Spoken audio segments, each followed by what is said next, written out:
আসসালামু আলাইকুম, আপনারা সবাই কেমন আছেন? তো আজকে চলে আসছি আমার কোয়েল পাখির খাঁচার পাশেই।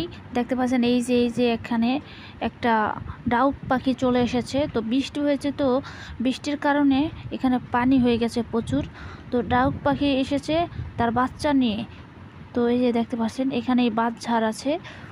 তো ওই বাঁশঝাড়ের ভিতরে ওদের হয়তো বাসা, বা পানির মধ্যে ডুবে গেছে, যার কারণে বাচ্চাগুলো উপরে ভেসে এসেছে। তো আমি ভেবে অবাক হয়ে গেছিলাম যে এখানে হাঁসের বাচ্চা আসলো কোথায় থেকে। মানে সেম টু সেম হাঁসের বাচ্চার মতো দেখতে লাগতাছিল। তো কালো ছিল, অনেক নাদুস নুদুস বাচ্চাগুলো ছিল। তো দেখে আমি তাড়াতাড়ি ক্যামেরা বন্দি করলাম। তো এই যে দেখেন আমার কোয়েল পাখিগুলো দেখতেছে, ওরাও তাকাইয়া তাকাইয়া। তো ওরা দেখতেছে, ওখান থেকে ওদের আবার ঘাস পাতা আইনা দেই আমি। তো ওরা ওগুলো খায়। তো এর পাশেই দেখেন প্রচণ্ড ঝড় হয়েছিল, বাতাস হয়েছিল সব জায়গায়, আপনারা জানেন। তো পানির কারণে এই যে দেখেন এই জায়গা দিয়া এই যে হাঁটতেছে। তো বাচ্চাগুলো দেখা যায় কি, এই যে একটা বাচ্চা দেখতে পাচ্ছেন আপনারা। তো এই বাচ্চাগুলো আমি ক্যামেরা বন্দি করেছি।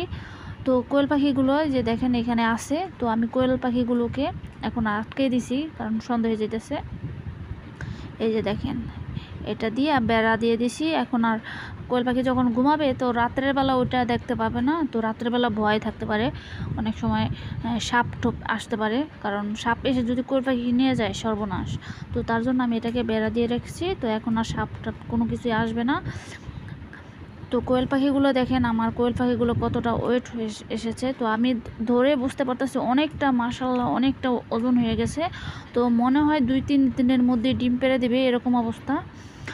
আর এগুলো হচ্ছে আমার মুরগির ডিম। তো মুরগিতে এগুলো ডিম পেড়েছে, আমি টুনি দাগ কেটে দিয়েছি। তো দাগ বলতে যে লাল চিহ্ন দিয়েছি, যে বীজ ডিম না, মানে ওমে দিয়েছি, তো তার জন্য। তো মুরগিটা একটা সমস্যা করছে, এই দেখেন আপনারা দেখতে পাচ্ছেন যে উমের একটা ভাব, তো শব্দ করতেছে।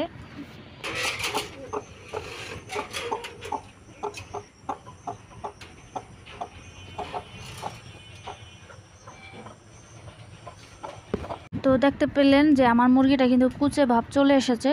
তো এখন ডিম পুরোপুরি পাড়া হয় নাই। তো এবার ডিম পেড়েছে 9টা। তো এর আগের বার ডিম পেড়েছিল 15টা ডিম পাড়ার পরে কুচে কুচে ভাব চলে এসেছে। তো এভাবে ডিম দিয়েছে মতন হয়ে গেছে। তো এখন দেখেন আমি সন্ধ্যা হয়ে গেছে। তো মুরগিটাকে আবার এই যে এই খোড়াটার মধ্যে মানে একটা বল নিয়েছি লাল। তো এখানে কিছু খড়কটা দিয়েছি। তো মুরগির ডিমগুলো দিয়েছি, দেখেন এখন কি হয়।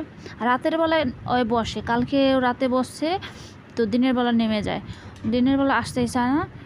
তো ওকে আনাই যায় না, এরকম অবস্থা। তো এভাবে এরকম করলে তো ডিমগুলো অর্ধেক পথে এসে নষ্ট হয়ে যাবে, মানে রক্ত চলে আসবে, তারপর ঠিকমতো তা দেবে না, ভিতরে ভ্রূণটা মারা যাবে।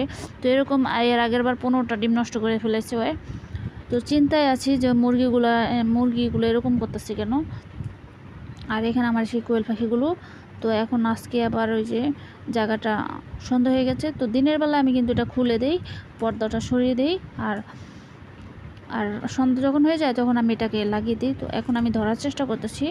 তো ধরার পরে দেখতে পারতাছি আমার হাতের মধ্যে নিতে পারতাছি না, মানে হাতের মধ্যে মুট করতে পারতাছি না, এতটা বড় হয়ে গেছে কোয়েল পাখি এবং ওজন হয়ে গেছে। তো আর আমি যখন কোয়েল পাখিগুলো কিনেছিলাম, হাড়টা ধরলে এত নিচে, মানে এতটুক হয়ে যায়, হাড় একটুখানি হাড় আছে বোঝা যায়, আর সবই ফুর এরকম বোঝা যাচ্ছে। আর এখন কোয়েল পাখির শরীরে লাগছে না এত মাংস, ব্রয়লার মুরগির মতন মাংস এরকম হয়ে গেছে। তো এটা কি আসলে কোয়েল পাখির ডিম পারবে, নাকি যে ওই ফিট খাওয়ানোর কারণে এরকম হলো, আমি বুঝতে পারতাছি না। যদি ডিম পারে তাহলে তো ঠিক আছে, ওকে সব কিছু। আর না হলে তো আবার খাওয়াটা চেঞ্জ করতে হবে, কারণ যে খাবারটা আনছি এটা বর্তমানে এটা ব্রয়লার মুরগিকেও খাওয়ায়, অন্য অন্য মুরগিকেও খাওয়ায়। তো এটা 80 টাকা কেজিতে আমি কিনে এনেছি। তো এই খাবারটা খাওয়ার পর থেকে এরকম হয়ে গেছে ওরা। তো অনেক ওজন চলে এসেছে। তো কোয়েল পাখি যে ডিম পাড়ার আগে একটা ডাকাডাকি করে, ওইরকম কোনো ভাব দেখতেছি না, কিন্তু ওজনটা চলে এসেছে দেখি। তো কোয়েল পাখির ক্ষেত্রে তো ওজনটা যতটা আনা যায়, তো তাহলেই ওরা ডিমে এসে পড়ে। তো কয়েকদিনের মধ্যে যদি কোয়েল পাখি ডিম পেড়ে যায়, তো সেটা তো আপনারা দেখতেই পাবেন। তো নিয়মিত আমি ভিডিও আপলোড দিয়েছি। তো আজকের ভিডিও চলে এই পর্যন্ত। আপনারা সবাই ভালো থাকবেন, সুস্থ থাকবেন। আসসালামু আলাইকুম।